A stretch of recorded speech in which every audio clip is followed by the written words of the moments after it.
Welcome to FIFA Saved My Life. This is a new YouTube channel basically dedicated to FIFA. Obviously at this moment in time it's FIFA 19, but as the years go by we're hoping FIFA 20, FIFA 21, FIFA 22, FIFA 23, you get the message. So as a new YouTube channel, I'm looking for you to hit that subscribe button. I want you to like everything because I'm a likable guy, and I'd like you to hit that alarm so when I send up new stuff you can watch it straight away.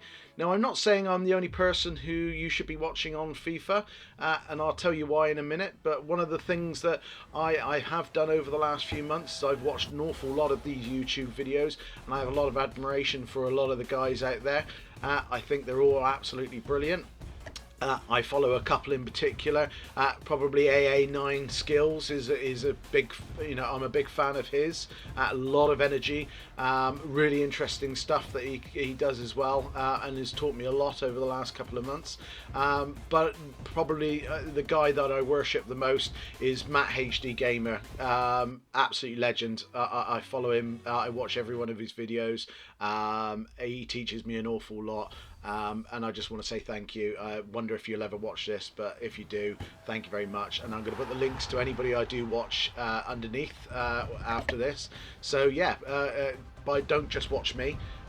Most videos are about 10 minutes, so you should have plenty of time in your life to watch this and play FIFA. But yeah, let's get on with it. So let's address the elephant in the room.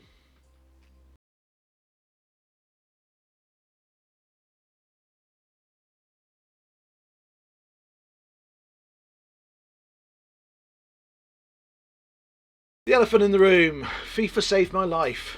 Why have I called it FIFA Saved My Life? Well, it hasn't saved my life particularly. I'm not going to say it has. I've been suffering from depression for the last year. It sounds sad, and it sounds like I should be sad, but not everybody with depression is sad. But basically, I have been suffering from serious depression over the last year, and had some very hard times. Now, about 2 or 3 months ago, again, normal, sitting on the couch, staring into space, not doing an awful lot, as people who are depressed are.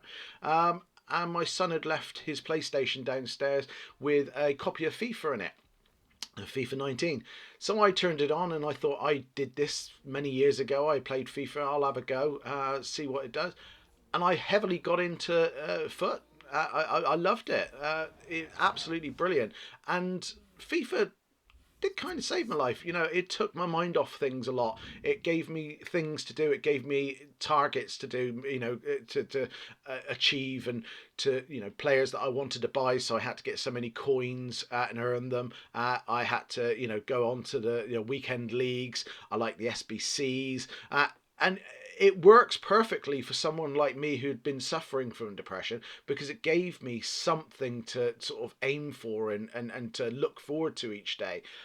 So I'm not saying this is magic, and I'm not saying everybody who has depression should go out and buy a copy of FIFA. For God's sake, no. But basically, for me, FIFA saved my life. It gave me something to look forward to every day, other than staring into space and being a little bit sad. So as an advocate for depression and mental health, I won't be banging on about it an awful lot, because that would make this quite a depressing YouTube channel, and no one would want to watch it.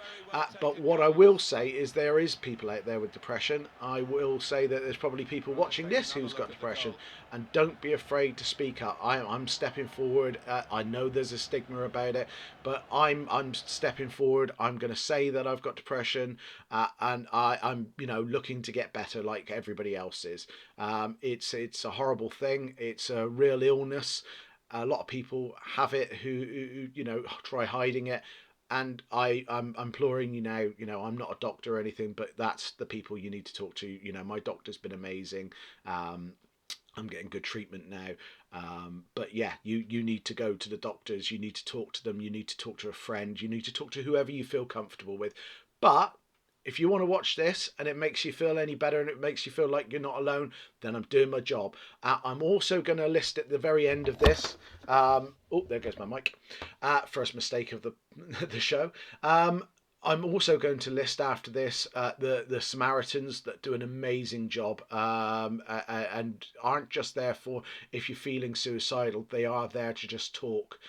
So if you have no one to talk to, you're alone during the day or during the night or whichever way, and you want to talk to someone, then and you're feeling down, that's the people to talk to. They will just listen. They are brilliant, absolutely fantastic. Can't say that anything better than that.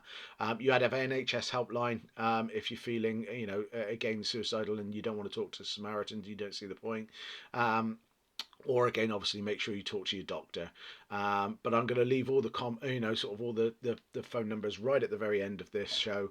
And if this applies to you, or you know someone it applies to, please, please, please use the numbers, or comment down below and just let us know how you're feeling. Sometimes just knowing that someone else is going through what you're going through makes you feel better, and I'm happy to do that. I'm not going to give advice. I'm not in a position to give advice to anybody.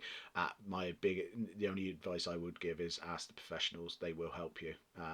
But yeah, don't let it ride. So that out of the way, back to FIFA Saved My Life. So, first show, what do I talk about? Normally I'm going to talk about all the things that everybody else talks about with my little spin on it, and what I'm doing. Now basically I've only been playing this for a couple of months, and again, I'm complete novice. Rubbish. I was absolutely rubbish. Now I've got better and better, and I can clearly see I got better. I've got friends who come around the house, used to beat me at FIFA, now I beat them.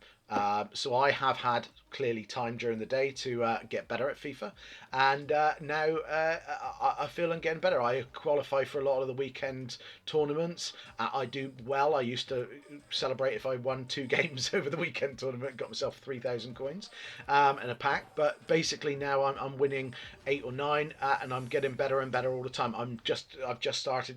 Today's Friday. I've just started this weekend's league, and I've won 2 out of 3 games already. So things are getting better. I'm getting much better. And what I'll do over the weeks and months is there'll be different sides to this channel where I'll talk about my tactics. I'll talk about tactics that I like, that I've used, that I think are good, which are bad. Which cards to use, looking at players. We're going to be looking at SBCs as they come out, not a lot at the moment, but again, as they come out, we'll be looking at how to solve them together. We're looking at pack openings, of course. They're always interesting. If you can't open packs, I will. And you'll see lots of pack openings and see my disappointed face live. You'll get. We're going to look at overpowered teams. We're going to look at budgets. So tell me below, comment and converse with me about what teams you want, or what sort of players, or what you've got and what you can make, and I will sort of show you what I think, starting from scratch to experts. I'm not going to pretend I'm the best at FIFA, but I've certainly improved 1,000,000%, and again, I've got a lot of hidden tricks that I've learned from the guys that I mentioned before, and a lot more, and if you're watching this, maybe I can teach you a thing or two. Who knows? Or you can teach me. I'm open. I'm a sponge. So today's show, we're going to talk briefly about Team of the Year, because Team of the Year is coming out on the 7th. Very excited this year. I've never really dealt with it. I've heard about it, and I heard my friends mentioning it. So I get to have a look at it before it happens, and go from there. Now I've seen a lot of people's Team of the Years, the pro gamers and that, what they've nominated and what EA have sent them. I've gone on and nominated my team this week, and this is my team. So let's start with the goalkeeper. Quite an important position. Stops goals going in, First of all, I've picked. There's good picks there today, sort of to go through. But my pick has been David De Gea. I think, yes, he had a terrible World Cup. and he's not been particularly great for Man United. But I also think Man United under the Jose Mourinho era would have been a lot lower if it wasn't for him. He's big. He's still probably top two in the world with Neuer. So yeah, he gets my pick. He's still an outstanding goalkeeper, and I think he's had a bad time both internationally and club wise, and that's not necessarily all his own fault. So I'm going for De Gea. So right back, this is an easy one. This is a guy I use myself. I think he's brilliant, and he's pacey. He's pretty much got everything that a right back needs to have, and that's Carl Walker. Now, obviously, as team of the year, if you're looking outside of FIFA, he's also deserves it. He's won his first league title after leaving Spurs for Man City, and he also had an excellent, let's not forget, an excellent World Cup for England. So yeah, basically he's my right choice for right back. We've got two centre backs. We've got the first one, Van Dijk. Van Dijk. Now, I'm an Everton fan, as you probably guessed by Everton Fan 007 on PlayStation. Sign me up and I'll play you. But Van Dijk, hurts me to say, but he's been amazing for Liverpool. If you look at Liverpool a year ago, they signed him. A year ago, top four. And had missing pieces really. Now this year they've helped themselves by signing Alisson in goal, but this guy has been a massive reason why they're top of the tree at the moment. Sort of in the new year, they are absolutely outstanding, and he is a big part of it. He's big, he's tall, his tackling is second to none. He is definitely one of the top 5 defenders in the world at the moment, and he deserves a place in the team of the year. Varane. He's had a hell of a time, hasn't he? Look at it. Outside of FIFA, the guy's won the World Cup. The guy's won Champions League with Real Madrid. He is outstanding. And he always is good in FIFA as well. He's one of those players that everybody likes. Especially if you're getting either a French team or a Spanish team going, then he has to be part of that. And again, hopefully he has to be part of Team of the Year as well. Gone for a bit of a left sort of curve ball on the left side. Actually, I've gone for Hernandez. Now, not a lot of people have gone for Hernandez on left. Part of the reason for that is, again, he did win the World Cup.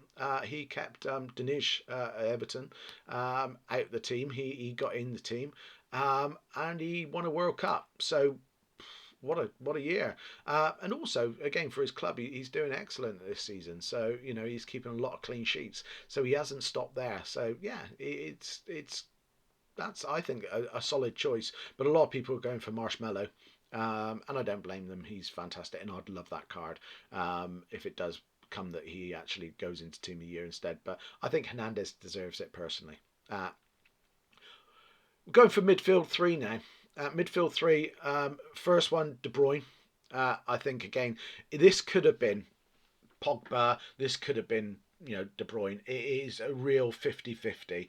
And I've just fallen onto the side of De Bruyne. He won the league last year for Man City. He was instrumental. I think a big part of why Man City's a little bit shaky this season is because he's had an awful lot of injuries, and that shows the importance he is to Man City. So I've gone for De Bruyne. Also, I think Pogba probably played on the Jose Mourinho thing a bit. Yes, he won the World Cup, and he was superb during that World Cup. But I think also he played around a bit with Jose Mourinho, and was probably a bit of an architect of his downfall. And I'm not a big fan of that player power and all that. So I've gone for De Bruyne, but it could end up being Pogba. Centre, I think a lot of people have gone for this guy, Kante. Number one, they won his card. He is outstanding in FIFA this year. I couldn't have won a lot of games without him. He is absolutely amazing. But also, he deserves it. He's done really well with Chelsea. He's won the league the first year he was there. He did really well last year, and he went out and won the World Cup this year and was a big part of that. So again, Kante is my vote there. And again, you cannot have anybody else in midfield other than Ballon d'Or winner Luka Modric. He's not only won the European Cup with Real Madrid, he's been absolutely outstanding for the last year. Really has. He's got lovely hair. Nice winning smile, and also he helped, grab Croatia by the scruff of the neck and take them into the finals of the World Cup. Okay, to the detriment of England, but he was brilliant, and he really does deserve to be in that team of the year. So going for the big three up front. Now this is the hardest choice out of all three of them. First of all, I've picked Cristiano Ronaldo. He's moved to Juventus. He won the European Cup last year. He scored 50 odd goals or something ridiculous like that. He's scoring for fun in Italy already. So again, he's taken up a new challenge. He's scoring for fun in Italy. The guy is defying the odds with his age. He's getting older and looks younger. I'm sure there's a picture in a loft somewhere getting fucking older. I don't know. He's ridiculous. He is such a good player, and again he's showing it now. And again, he's helped Portugal single-handedly get to where they get to all the time because he's that player. He is their talisman. So yeah, Cristiano Ronaldo. We've got Mbappe. Now I've picked Mbappe. Now I could have picked Salah in this position, but I picked Mbappe because he won the World Cup, and also he's emerged as a brilliant youngster. He is outstanding. He is everything that a player should be, and he's got such a future in front of him, and I can't wait to see him develop. He is amazing. He also looks a little bit like a Ninja Turtle, but at the same time, still an amazing footballer and helping. He's going to win the league, I'm sure, with Paris Saint-Germain this year. So again, he's a winner overall. And this, I had to go with my heart. I am one of the biggest Messi fans in the world. I love the guy. I think he's amazing. I cannot do it wrong in my eyes. He has to be in Team of the Year. The guy, again, every year, no controversy, no kicking up, no nothing else. One team man at the moment with Barcelona.